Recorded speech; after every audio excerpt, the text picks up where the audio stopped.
4 দিনের রাষ্ট্রীয় সফরে চীনের হাইনান প্রদেশে পৌঁছেছেন প্রধান উপদেষ্টা অধ্যাপক ডক্টর ইউনূস। বাংলাদেশ সময় বিকেল 4টা 15 মিনিটে তাকে বহনকারী বিমানটি হাইনান বিমানবন্দরে অবতরণ করে। এ সময় প্রধান উপদেষ্টাকে স্বাগত জানান চীনে নিযুক্ত বাংলাদেশের রাষ্ট্রদূত মোহাম্মদ নাজমুল ইসলাম ও দেশটির হাইনান প্রদেশের ভাইস গভর্নর কিউন গাই বো।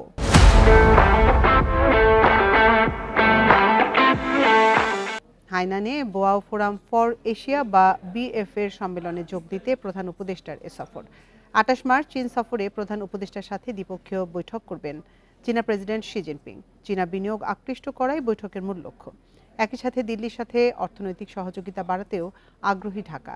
এছাড়া প্রধান উপদেষ্টার চীন সফরে সামরিক সহযোগিতা নিয়েও আলোচনা হতে পারে।